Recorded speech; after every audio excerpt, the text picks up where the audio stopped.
past him. This is going to be a very, very close sprint, but yeah, he's made a really good job of that. Excellent result. He takes the 4 points, 2 for Veining. That's enough to give Peter Veining 10 points in the King of the Mountains competition and the lead for now. But Dexter Gardias has announced himself there. That was an excellent ride. And with some more, 4 more categorised climbs to come, 5 more, 4 more? 5 more. They've only done 3. Yeah. It's a crazy race where you're losing count. Possibly 20 more points they're available. Still well spread around, and there's, you know, even back in the peloton, you could come back into this race. Can we do that? I'm just doing some quick mental maths, or is it between that front group now? Get the slide rules out. And it's have a look, exciting anyway. Talking about getting back in, the King of the Mountains is getting back into the peloton. So some damage beginning to be done at the back, though, as you see riders repeatedly just dropping off the back. But for now, the pace has allowed them to maintain contact. Most of them, just about.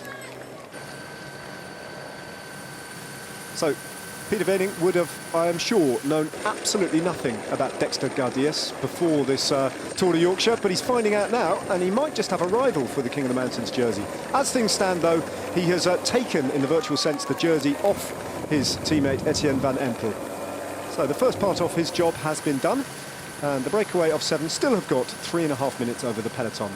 The race heating up with every passing kilometre. 5 more categorised climbs still to come, and the next is Shibden Wall.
Welcome back. Pete Williams having a chat with his director sportif, Phil West from One Pro Cycling.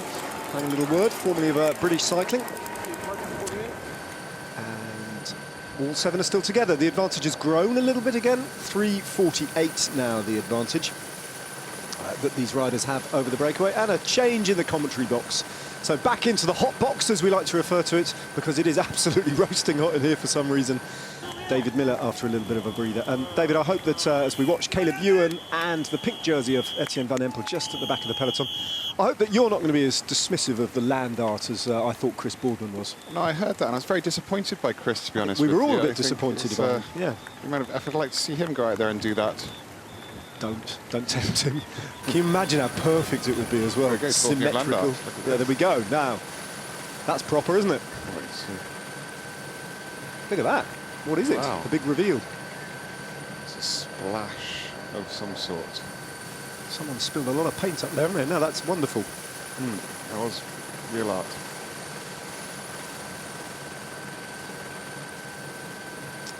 Yeah, you can see by the fact that Caleb is dropping back there, I'd say that's perhaps showing the fact he's anticipating the approaching feed zone and showing weakness and struggling.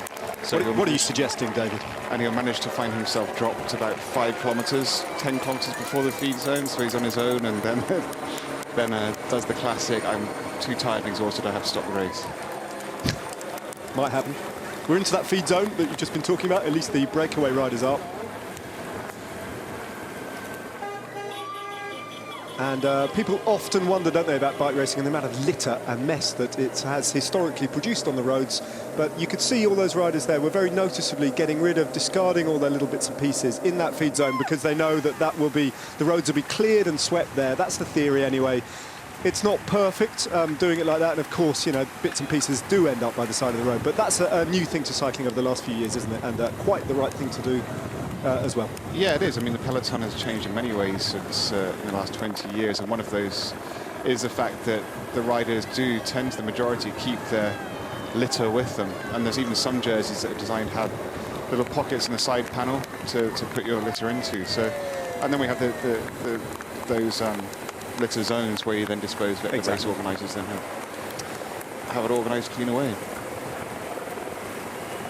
So we have to take another short break, and the reason we're going to do that is because we do not want, under any circumstances, to interrupt your enjoyment of the Côte de Shibden Wall. We're going to get that out of the way now, while there's not a great deal happening in the race, and shortly after, when we come back, you will see this brutal cobbled climb of Shibden Wall. That's still to come, though, in a minute or two.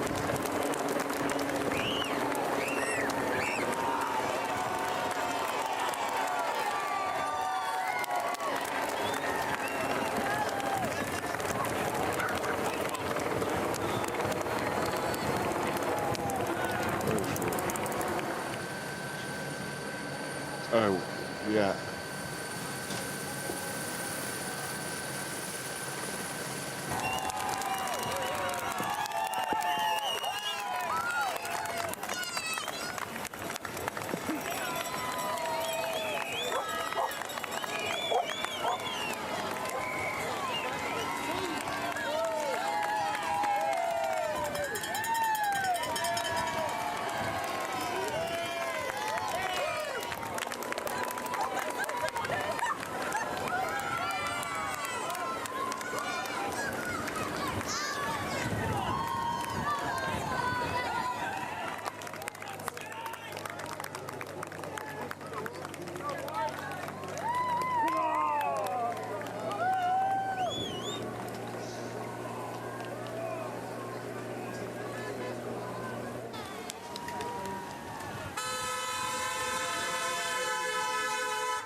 trouble at Mill, just on the outskirts of Queensbury, in the shadow of that great mill town. Trouble for Pete Williams, and he needed a wheel change. Just testing his tyres out there, but the One Pro Cycling man needed a change, and he, just like Johnny McAvoy did some kilometres ago, is chasing on his own now. You can see this is what's happened here now is because the rules are so strict with the UCI commissaires, it's not allowed to draft back on. In the old days, they'd happily let you sit behind the car and take that pull back to the breakaway, but these days they're very strict about that, and you can see it's not a given he'll make it back. He could do with a bit of saddle adjustment now, couldn't he? That would be amazing. An Allen as key. well. Yeah, but it's changing the sport slightly, actually. Yeah. The fact that they're being, but the problem at the moment is they're not very consistent with those rules. That's exactly right. In fact, I would suggest that's an unusual thing that we just saw, even though it's the new regulations. More often than not, you still see it, don't you? It's totally dependent on the race commissaire. So the race commissaire is the UCI representative that's on the race. They can, normally it's one chief commissaire. They're in that following car, the first red car following the peloton. And they make all the decisions. They might have some guys that help, 2 or 3, and the Tour de France have quite a lot, regulators they call them. Oh, the King of the Mountains in the pick jersey has abandoned. No big surprise that. Etienne van Empel won't finish today's stage, so you can scrap his 9 points. Besides, he has been superseded in the lead of the King of the Mountains competition by his teammate Peter Weening, but he's not looked comfortable all day.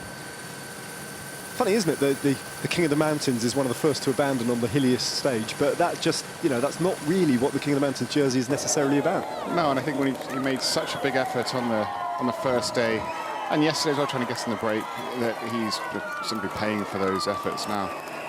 And it's often the way, and often the person who wins the King of the Mountains, it's not just the fastest winning the sprints over the climbs, it's because you've got the best recovery and the best ability and kind of tactical skill to make it in. And you can see the amount of people.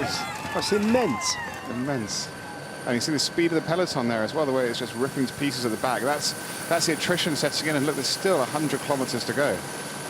And as we presumed, I think when it's going to by the halfway point, if they start to kind of pick it up slightly, we'll just see the peloton decimated. Well, I've said it before, I'll say it again. Pat yourselves on the back, Yorkshire. Once again, just exceptional. Doesn't go unnoticed in the peloton. I remember after the first edition of the Tour de Yorkshire talking to some of Thomas Voeckler's team, actually, Europcar, the French riders, and they were, it was their first experience of racing here, and they just went, what was that all about? That was extraordinary. It's a great thing for, not only for Yorkshire and Sir Gary Verity's kind of success and belief in this vision to create this, bring the Tour here, create this legacy event. But it does also mean that the race has a future, because sponsors will see that, bike races will see that. There's Adam Blythe in the centre, the national champion. And there's Caleb Ewan's still there, so he's on a good day, Caleb. Yeah, because we saw him right at the back, didn't we, in the company of Etienne van Empel, who's abandoned, and Ewan has worked his way right to the front of the race again. And you see, we just caught a glimpse of the back of the peloton. Look at that, it's just kind of getting stretched out.